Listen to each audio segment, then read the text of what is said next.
Rafinha Bastos. Yes, sir, that's me. Welcome to Checkitow. Thank you, my friend. Thank you. Man, so, you know... Checkitow, it's a very Latin name of the show. Yeah, it's like Checkitow. How do you say this in Spanish?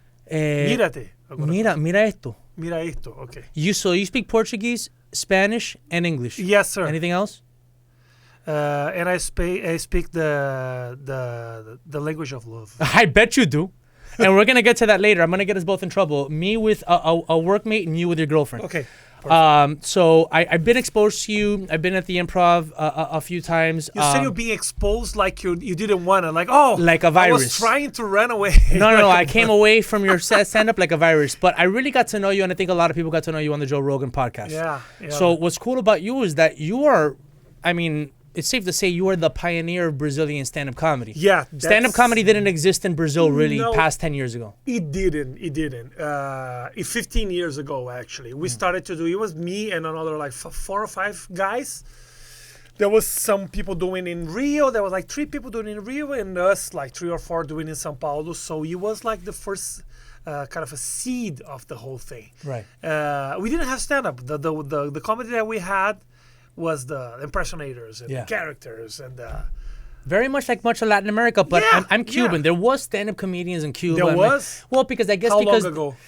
I think it's more because of the proximity of Cuba and Mexico to the United States that you found some stand-up comedians. But for the most part, most of Latin America, you're right, they're character-based impersonations. Yes. That's the one that we are used to watch on TV in Brazil. That we were used to watch on TV. Those are the ones, and they are still are there. They are from the people, so they have like this huge audience because everybody can understand. It's easy, it's simple. You don't need references. It's not complicated at all. Right. Now, I have a theory as to why stand-up comedy is so dangerous in Brazil. Because before I get to that theory, how did it start? How did you start? I mean, was it something that you were introducing these people to, and that they had to get used to sitting around and watching somebody just talk? No, because we didn't have. Where could we watch 15 years ago?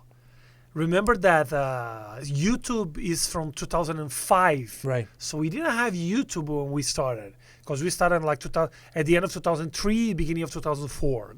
So what did you do? Did you rent out like a cafe or something and just say, this is stand-up comedy? Well, what happened was I lived here because I played basketball here. Right. I had a scholarship to play basketball in 1999.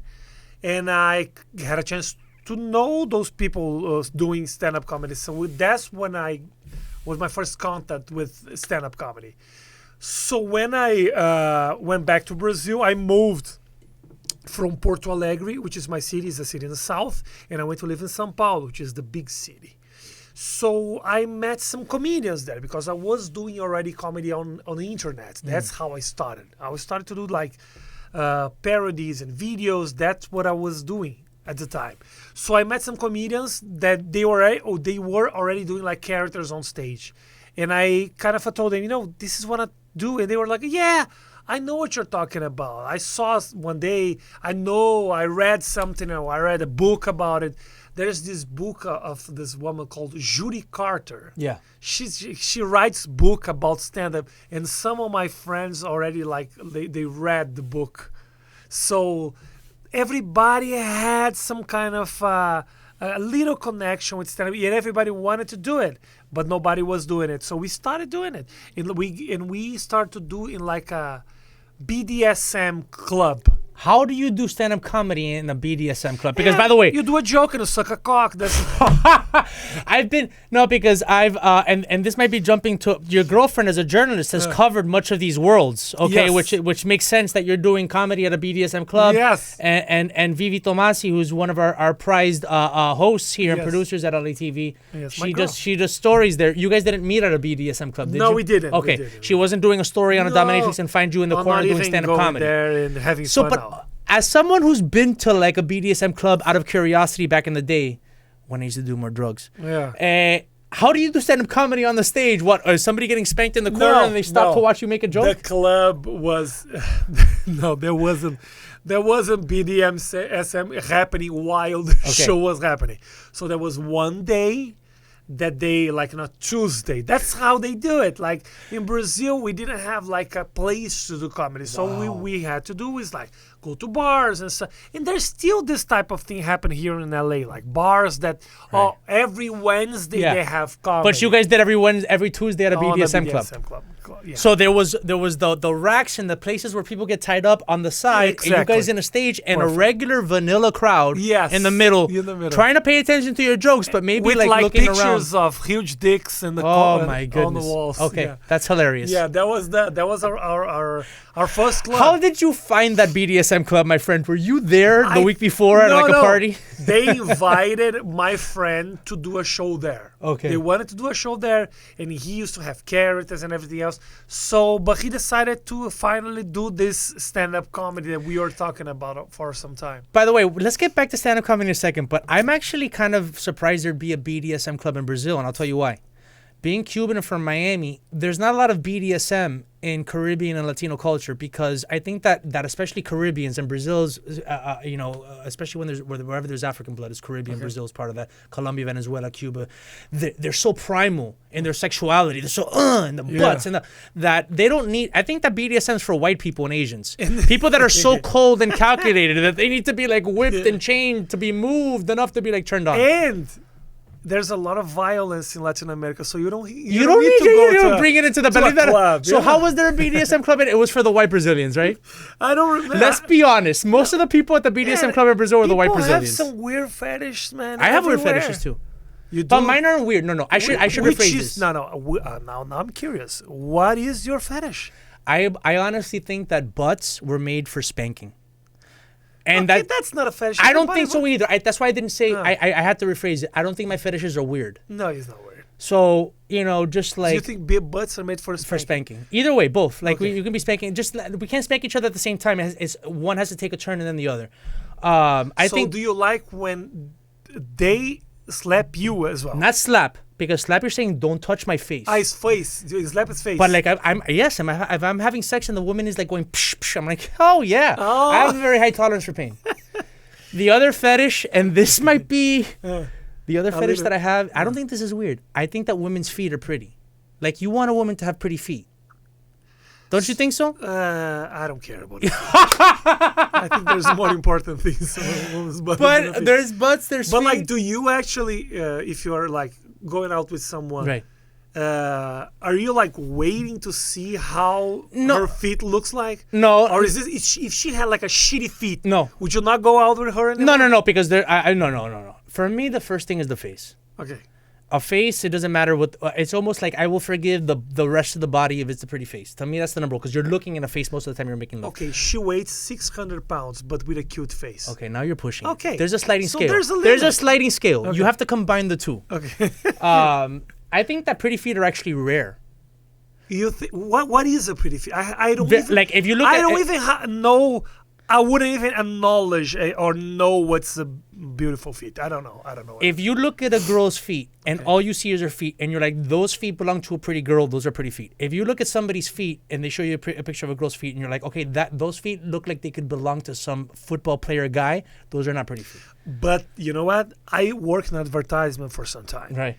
And there are people, there's people that only do like hands. I know. It's like model. They fetishize it. No, it's like they're model, and then you just work with their hands. They have pretty. I like hands too. But some of those pretty feet that I met while I was doing advertising. They were guys' feet. No, there was some guy. Oh yeah, there was in Brazil this guy. His butt was famous because he was doing a lot of advertisements, but he was a guy. Not even gay. He's just a straight man with a nice butt.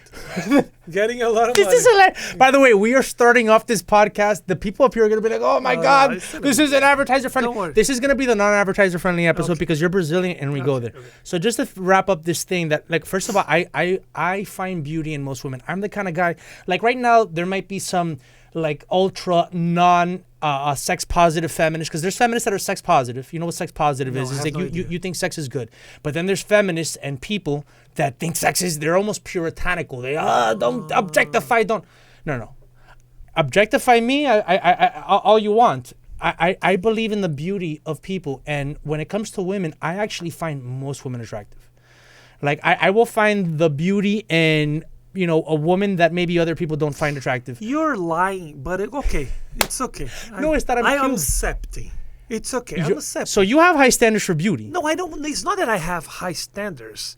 Is that I don't find beauty. If some people I look at, I know that there's some people. Beauty. Yeah. No beauty. Oh, because it's like we have a nice conversation, or because she has a pretty. If sometimes there's beautiful people that I don't think is beautiful. Right. I have to see something. Maybe I don't see in beautiful people, and sometimes I see it. So it's not. I don't know. It needs to have something. Here's the thing. How tall are you? I'm 6'7". So you're a 6'7", yes, handsome Brazilian, thank you, my successful comedian. Oh, that's. You can have high standards. You have to tell this to my mom. Yes. This is how they introduced me in America, Mom. Oh man, so you have high standards for beauty. By the way, Brazilians are probably the most beautiful people in the world. No, that's not the case. Really? Yeah. That's only on the beach. We actually have a lot of ugly people. It's a big country. We keep them in cages. Oh my God. So we don't let them go out on the street. That's why you have the notion. That's hilarious. So during Carnival, they have to stay home. It's a law. Yes, it's a law. Yeah, it's a law. I will say this, man, and this might be because you're a man's man, and there's some Brazilian men that are very, kept and very eyebrows and other stuff. I'm a little less of a man's man than you are. Okay, I'm a little more towards the middle. Brazilians are so hot that sometimes I'll see pictures of what I believe to be women in the carnival, doing the carnival parade. I'm like, that woman is beautiful. And it turns out that that's not a woman. No, it's not a woman. Only Brazilians can get away with that. Would you go... I'll create a situation for you, okay? Okay. I love how we're starting this podcast off, by the way. Okay, this is not going to be it's not going to be dirty, but... No, make it dirty. We've already passed that point in this podcast, so go ahead and make it dirty. You go out with this girl. Right. And you think she's amazing. You have a great connection. Right. She's pretty. Right. You go to bed, and there's a surprise. What would you do? I say, I think there was a misunderstanding. But would you you wouldn't even go further because she has that little surprise? Okay, I'm gonna make an admission here. Okay. Let's say that was the last womanly looking person on Earth. You know what I'm saying? I guess I'm gonna have to make it work. Okay. But so long as that there's a biologically born, because you have to be a cisgendered woman out there. Okay. I'm gonna opt for the real woman. Okay. Right now we're getting in trouble right now. The real woman, yes, the cisgendered woman. I don't function with the clash. I need one to be out and one to be in. You know what I'm saying? Like I'm very traditional that way. I got it. But you see some of the women in some of these pictures in the carnival thing, and it's like their faces, their bodies. They're like, whoa, and then it turns out, they have a surprise waiting for you. I wouldn't care about the surprise. Really? I wouldn't. So then you're into boobs more than you're into... Yes, I am.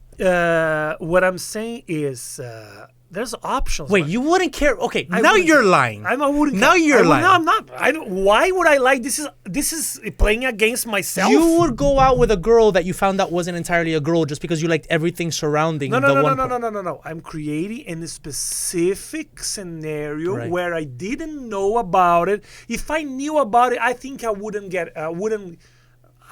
be interested. But if I go out and we have a connection and I think she's pretty and she has that little surprise, that's okay. So I think But I wouldn't play with the thing. Right. But I would go around the thing. You would have to do a lot of going around then. Yeah, that's okay.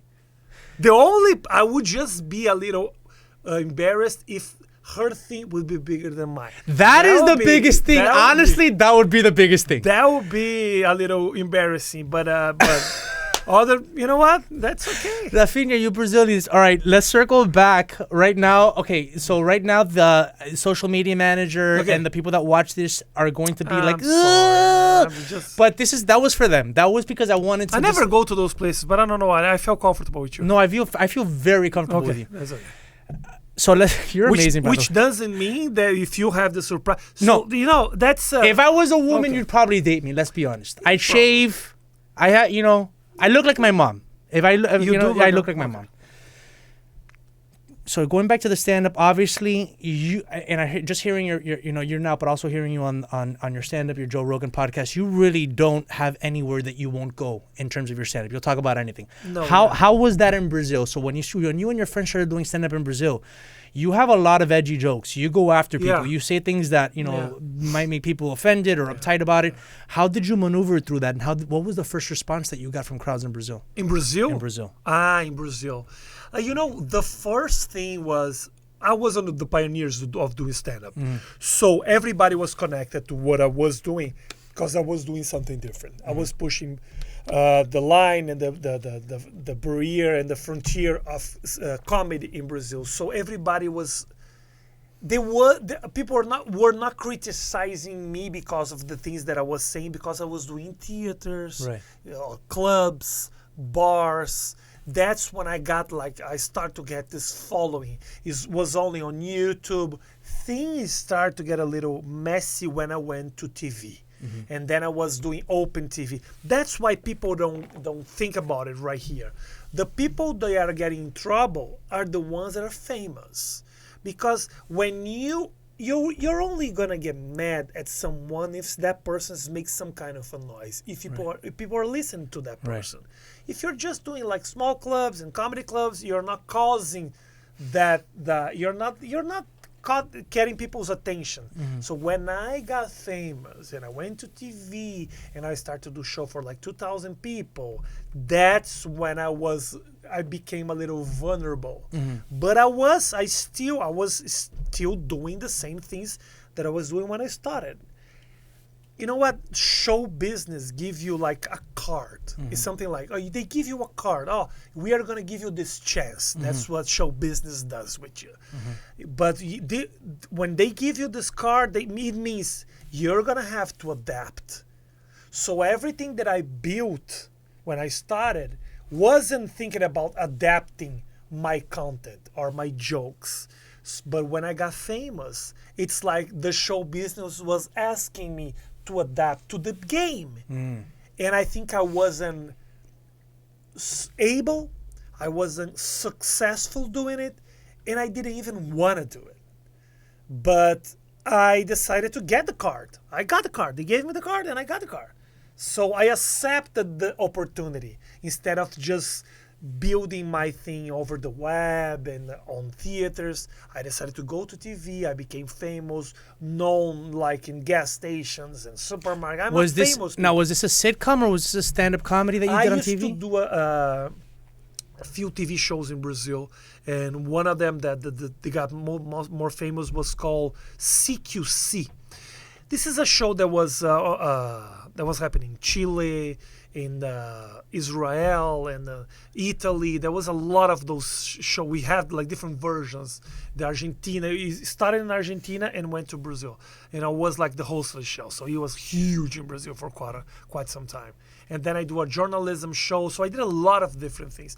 And my specials were very famous in Brazil. So I got like golden DVD, and so people know me. But when you're famous, it's like people expect some kind of behavior out of you. And I didn't respect the card that the show business gave me. But where did you do the material that got you in trouble? Was it on TV or was it in the comedy clubs? 80% of the material that put me in trouble was not on TV. Okay. But when you're famous, my friend, it follows you. He doesn't care where you're saying those stuff. So what kind of humor? What were the things that you were joking about that got you into trouble? Man, some of those jokes I was starting to do comedy. Okay.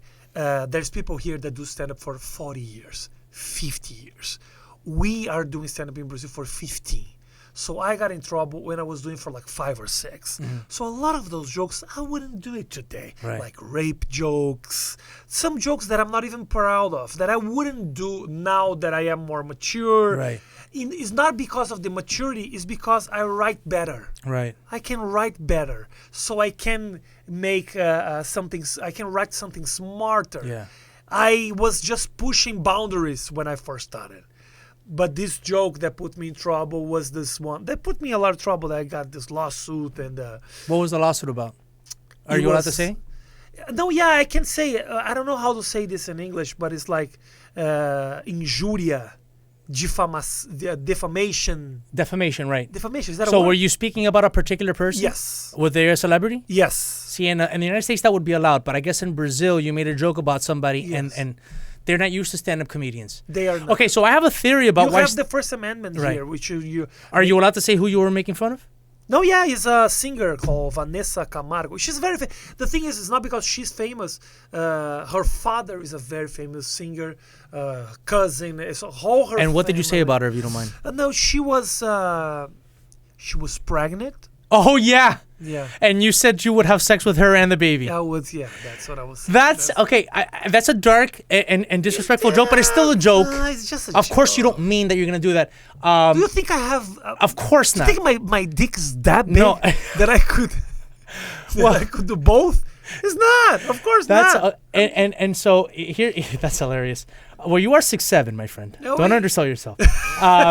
In the United States, that would be protected speech even if the person wasn't famous because it's not defamation on her. That's not actually defamation. But I can see in Brazil, and my theory of why stand-up is not necessarily seen in a respectful light in Latin America is because Latin Americans have this thing about respect, especially Brazilians. Family. Brazilians more than anyone else. I got to be honest with you. That's why they fight. So, and I got to look this thing up. I'm going to tell you this thing about Brazilians. Okay. You might be offended by it. But I think that Latin Americans, they're like, oh, you joked around about me. Like, there's no joking. Okay. You know what I'm saying? That's why, like, in Latin America and Asia, there's no stand-up. Now they're getting used to, like, oh, yeah, because white people, they make fun of themselves. That's one thing white people have, that they take it and they kind of, all right. But here's another thing about Brazilians. I got to look this up. So there is a disease. Have you heard about this that people get from cat piss? Cat piss? Cat piss. There's a disease. Cat piss disease. And apparently, most of Brazilians have this. And it's a disease. It's called toxoplasmosis. Have you heard of this? I heard about it, yeah. So, toxoplasmosis is a parasitic disease caused by cat urine. Most of Brazilians have it. It's, well, Joe Rogan says, I'm surprised he didn't bring this up with you. Maybe he didn't want to offend it. But toxoplasmosis actually causes people to be more aggressive and hypersexual. And supposedly, most of the Brazilian population has this disease. So that's all it has, by the way. It doesn't do anything else to you. The guilt is not ours. It's you guys have it's the cats. You guys got to stop hanging out with cats. Let me put in the Brazil thing. That's awesome. And that's why there's so many Brazilian fighters. Do you train in fighting, by the way? I did for a while. I did a little jiu-jitsu, but... Jiu-jitsu, Brazil. I did it for a little bit, but I didn't like it that much. No, I don't see anything here about that. It's too much hugging. It's too much. What do you like? I do Muay Thai, which is more punching and kicking. Okay. But I mean, the best fighters in the UFC are Brazilian, or for many years it's been. Some of them are very good friends. Really? Who? Anderson Silva. Really? Is a very good friend. Yeah. He's a really nice guy. Yeah, he is. We did a show on Netflix called The Ultimate Beastmaster. It's like American Ninja Warrior, but with on steroids. And you were the host? Yeah, I was the Brazilian host. With him. And what was he like? Being a guy that can beat almost anybody up, did you ever see him like show that strength with people, or was he always nice? No, the thing is, with him, you can see that he can be aggressive. Right. But he was never aggressive. He has a sweet voice, and he talks like Michael Jackson. Treats everybody really well. But there are some that you can see, okay, this guy can flip out anytime, like Vanderlei Silva. He's a friend as well. A very nice guy, funny, dumb as fuck. Yes. But he's awesome, a great guy. But if he senses any disrespect, you can see that he can flip anytime. That's what those guys, they're all from Curitiba. Yeah. Vanderlei, Ninja, Shogun, Cyborg Silva as well. Cyborg, and all those people, they are from Curitiba. So they have this thing that they need respect and everything else. But I think... Respect. I know, I'm changing the R's. Respect, yeah. The thing is, and Jiu-Jitsu is a Brazilian thing, right? Yeah. Helio Gracie and everything else. They started the whole thing. What town did you grow up in Brazil? I grew up in Porto Alegre. It's a city in the south. Okay. It's even further. By the coast? It is not. Because you look kind of Argentinian. Maybe that's why. Yeah. Now, was it the same growing up for you? Obviously, you're a big guy, so maybe people didn't mess with you. But is growing up in Brazil, did you have to know how to fight? Was fighting part of growing up for at least boys in Brazil? Man, yeah, there was a lot of fighting happening, but it was always funny, man. So you were always developing a sense of humor. You could get out of anything with a joke. I got away of a lot of different problems, because even like in school with teachers, and I remember like counseling and everything, they always loved me because I wasn't the one cracking jokes. but I remember that it was that guy like in the back of the room waiting for the right moment to say the right thing. Right. That was me. I wasn't the one like cracking jokes, like telling like street jokes. That wasn't me. But I was that guy, you know. So I kind of got away with a lot of stuff because of. What's your sign? Sagittarius. Ooh, fire sign. Okay, good. You're the first man that asked. I know. It's a very gay thing. No, okay, so I have like 3 gay tendencies. Okay. You're allowed 3 gay tendencies, and still be straight. If you have a fourth, it's over. Okay. So one gay tendency is that I ask people about their signs, and I'm into astrology. My parents and everyone back home in Miami and Cubans, they think I'm crazy. But are you that into that? You don't want to know? I'm half and half. I'm half and half. Half and half. Okay. I'm half kidding, but I'm half into it. Second, I like fruity drinks. Fruity, not as in gay, but fruity as in fruit, like Mai Tais and screwdrivers, and I'm like, and now I'm starting to drink more beer, but like I'm not the whiskey and scotch guy, Okay. And the what's the third? You like to do blowjobs. That's only if it's a Brazilian transgender. then I'll commit to a blowjob. But anything else, my friend. No. What's the third? I think it's that I like crossing my legs like this. That's. Because you do that one too. Okay, so we found your one. So when you're doing stand up here now, obviously you do stand up in Portuguese in Brazil, but here was it hard to learn how to do stand up in English? It's still hard. I have been doing it for a year and I'm still learning, but the thing that helps me is that I'm a slow speaker. Mm-hmm. It helps me because I speak slow. Outside of the stage, on stage, I am calm the way I speak, and I can actually go after the pronunciations and the accent. I can work on that because I'm a slow talker, okay? And it didn't take that much time for me to do in English in the same pace and rhythm that I do in Portuguese. It didn't take that much time for me. But of course, I have a hard time like translating some stuff. So you write in Portuguese and then you try to translate it? No. Now I am already writing everything in English. Even the subjects that are not about like miscommunications and no. If I'm writing about cell phones now, it is already in English. But Vivi, my girlfriend, she helps me a lot. Every day I ask her, how can I say this? How can I say that? The thing is, for me, I have a very short vocabulary. Mm-hmm. It doesn't look like it because I'm always go around the things that I know how to say. So I don't have like, I don't know, knock on the wood, those things that American do, you guys have like expressions and references and names of foods.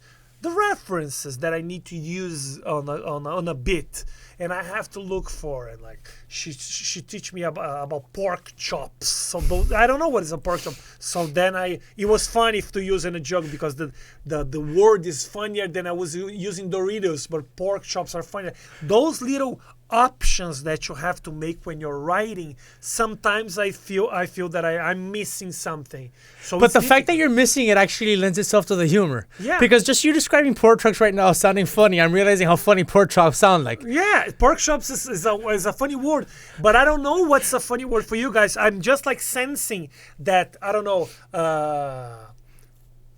funny names like John is not funny, but I don't know, Berta is. How do you guys know? Do you guys agree with me that this name is funny or not? It's always a surprise. In Brazil, I know what names are funny. Josi Clayson is a funny name. Josi Clayson sounds. You know what I love is the names on the Brazilian football team. Let's be honest. I love Vampeta. Kaká, because Kaká is Kaká. But do you know what is Vampeta? Vampeta is a vampire. Vampeta is vampiro and capeta. Capeta is the devil. So when you're ugly, they call you capeta. Ay, el pobre. Yeah. I love that you guys go by first names, like just one names. Like Carlos. Yeah. Everybody's going to look Brazilian at a certain point because they're a mix of races. By the way, I did my ancestry report, and apparently I do have a lot of Portuguese My Spanish, I'm mostly Spanish and Italian, but the new ancestry thing came out, and I'm a lot Portuguese. All right, you brought up your girlfriend, so now the government has all your data, right? They have more than my data. Like I just gave up. I'm like, you guys are listening. It's okay. You brought up your girlfriend, who's one of our prize hosts here and producers, Vivi Tomasi, Virginia Tomasi. Yes. Sometimes she's known as. How she's very. I'm glad to hear that she's helping you with your jokes because she is the most meticulous person. I know. She's a Virgo. We're the opposite. Like our team, we don't write anything. We just like say, hey, you're gonna do this. You're gonna okay, cool. She does notes, outlines. Minute by minute accounting. Yeah. Everything has to be understood. Every little detail has to be gone over. Okay. Does that translate to? Does that happen in your personal life? Oh, of course. Of course. Does she get stressed out if any detail is out of place, or you guys have not gone over every last detail about everything?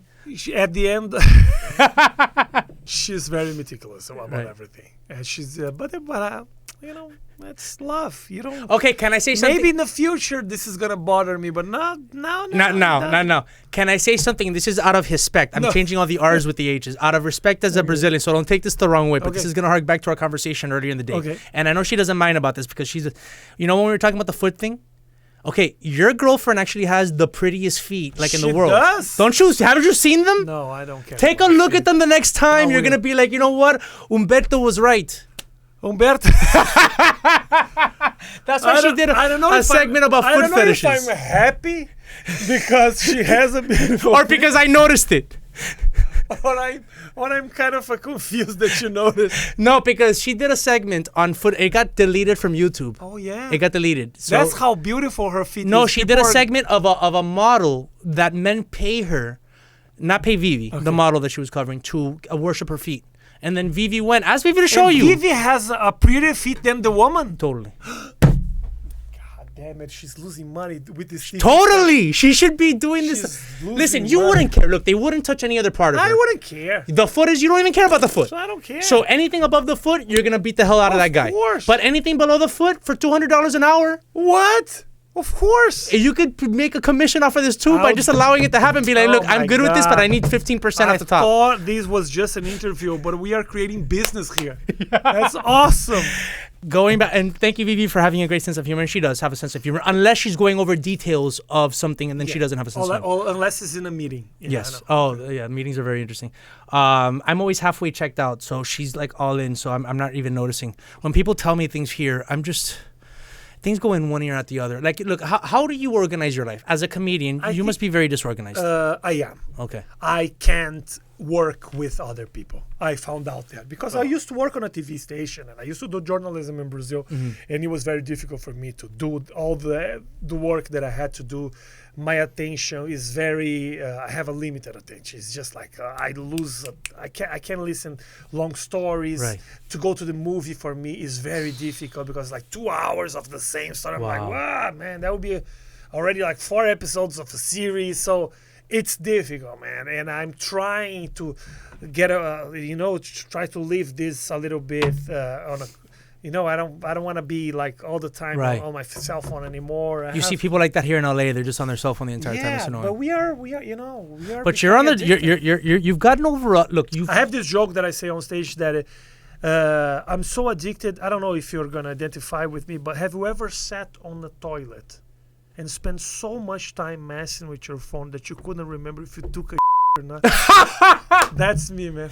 That is funny. Because I am like, you're gonna get hemorrhoids, man. No, now it's okay. But it'll be a problem. You have to. I do the same thing. I have to stop doing the phone thing. Yeah. Oh, we didn't finish talking. Can you talk about what's going on with the lawsuits? I mean, I think it's crazy that a comedian's being sued over jokes. Yeah, my friend. What's happening with? Do you have this is happening in the Brazilian courts? Do you have a lawyer dealing with it? I already paid. I lost the lawsuit. Jesus that one Christ. I lost. I won some other ones, but this one I lost. So there's no freedom of speech in Brazil. Man, how can I say? It's not that the government is not allowing me to say things. So it's not a censorship like by the government, like it was in the 70s and the 80s in Brazil, like when we had like a dictatorship and the army was running the whole country. That's not what is happening right now. The censorship is more economic. It's economic. Like if you work for, I don't know, LATV, there's our, I don't know, São Paulo TV, and you do something and you can be sued, so your company is gonna shut you up. And I understand it's their business. They want to make money, they want the sponsors. So I understand their mindset. But what is happening in Brazil right now is that comedians are a little vulnerable because of the lawsuits. If I lost a lawsuit because of a joke stupid like that one, it means that any other one of my colleagues can be sued anytime. So are you going to stop doing comedy in Brazil, or are you just going to do, filtered comedy in Brazil and then do your real jokes here in the States? I already did my Netflix special in Brazil in Portuguese. It's actually available on Netflix. And we can get it. What is it called? It's called Ultimatum. Okay. You just go there. It got subtitles. You're going to lose like 30 or 35% of the show because of the references that are more like from Brazil. But I don't care, man. Yeah. I go after it. If you're going to sue me, because if I'm going to start to be afraid of the things that I'm thinking, right, it means that in like, I don't know, a year or two, I'm not going to even have ideas anymore because I'm going to be censoring myself after I put out. Let me just try it. That's the way we do comedy. We try it. Right. And if you don't like it, maybe it's not funny. Right. That's the worst part. If you think it's offensive, I don't care. If you think it's not funny, that I care a little, Wow. I don't want to just say things that people are not laughing. I don't feel that I am an artist that I just can say whatever I want. No, I want to say things that people are laughing and things that I'm proud of, because some things that I say people are laughing and I'm not proud of. Like shitty jokes, easy things that you say.